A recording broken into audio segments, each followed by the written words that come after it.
Hey everyone, it's Ivan, KidBadger.com, out here with my course, Loadout, from the 3-day pistol blade course with AMTAC shooting and Tom Kier. Start real quick, kind of the mundane. I was wearing my limbs. These right here, the Primal Zen. They are incredibly dirty because I got caught in a thunderstorm walking across the field, but not at that course. But they did great for me. Super comfortable, zero drop, minimalist shoes. I think I reviewed them already. And yeah, there was no point where I was like, oh man, if only I had big heavy boots with more traction. Like, these did good. Like, granted, there are some times where it doesn't matter what you're wearing. Like, there's some loose footing, especially on that run and gun, but yeah, these did good for me across the board. As far as pants, I wore these all 3 days without washing them. These are my by Tactical Distributors, the Carlos Ray pants. They're actually really comfortable. They have stretch to them. And while I like the pocket configuration, I don't like it as much personally as the PDW pants, but they absolutely worked. Ended up running my tourniquet in my back pocket, and occasionally I would throw mags in these kind of side pockets here. And then for my magazines, get to in a minute, but I was using the Neo mags, which they worked. One thing I ran into though, especially not so much with the magazines, but actually blade deployment, deploying my blade, especially this guy from the pocket sheath, is as much as I like how these do have stretch. When this was clipped in here and I'd go to deploy the blade, sometimes like there was more stretch than I wanted in the pants trying to deploy a blade. Did it work? Absolutely. It's just something I wouldn't have thought of that kind of came up in training. As far as eye pro, ear pro, personal protective equipment, I had these by Zini Optical. They're basically ballistic prescription lenses. I wear prescription lenses, so these definitely did the job, kept my eyes safe, shooting steel, stuff like that. I don't remember the model. They're under their kind of like work, industrial, whatever. And yeah, pretty affordable too, as far as prescription goes with ballistic lenses. And then for ear pro, these right here, pretty sure I reviewed them before. Auto Engineering noise barrier micros. Pretty nice in-ear hearing protection, and yeah, comfortable.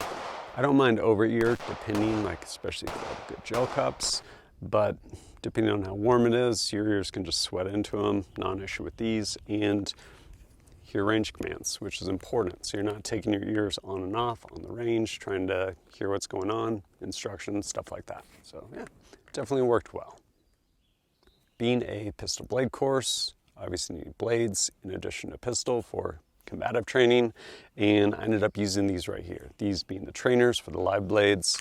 This one right here, Northman X, which I carried in pocket sheath. This guy right there. And then also this one over here, which is the Minuteman, also by AMTAC blades, which I carried other strong side over here. So those two blades, live blades, as well as training blades, and yeah, they worked out well.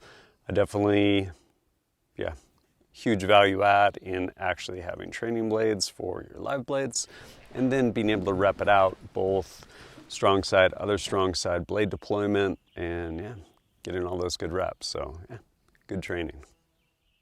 And pistol holster, stuff like that. As I mentioned earlier, I was using Neo mags for my reloads. I had a regular one and then one that basically sits deeper.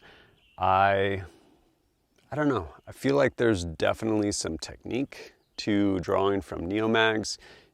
It, depending on how far this is sitting down, it can be, kind of weird. Like you almost kind of want to pinch it and then pull it and then get your fingers around it to do reloads.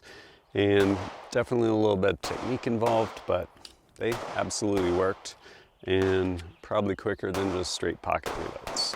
As far as pistol and holster, so this very loud holster from Carey Concealment actually worked great, did a good job for me.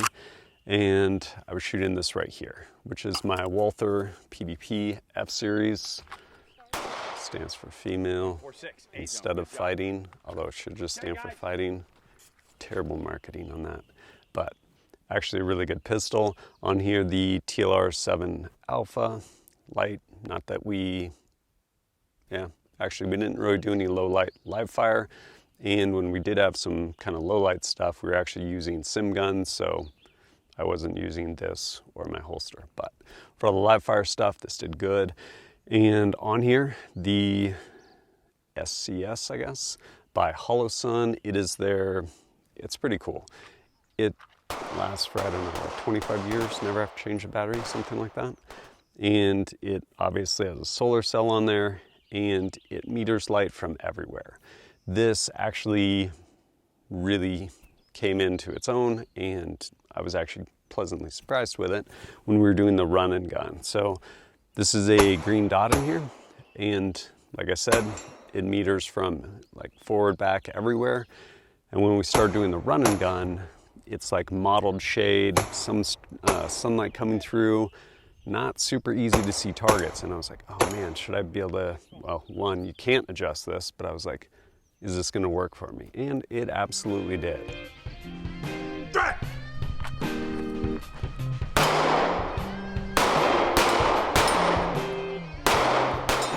Something else that is also kind of nice about this optic is it's actually cut with the serrations, and it's cut in some. So when you grab the rear cocking serrations, you're not grabbing the optic. And in addition to that, since there's no buttons, you can't accidentally mash buttons and change a setting on your light. So yeah, definitely performed.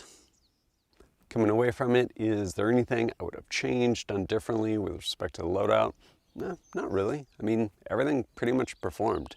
And little places here and there, like with the Neomag, really came down to just kind of a training thing and getting more reps with them, which I definitely got a lot of reps. And yeah, overall I was pretty pleased with everything, but there'll be links down below. And last but not least, if you appreciate my content and want to support it, greatly appreciate it. One of the ways is supporting me directly over on Patreon or Utreon. Little as $1 a month, and gives you access to, well, early access to videos, as well as some exclusive stuff. And if you have questions for me, happy to answer them over there where we have an active Discord. But as always, thanks for joining us at kitbadger.com. Look forward to seeing you next time.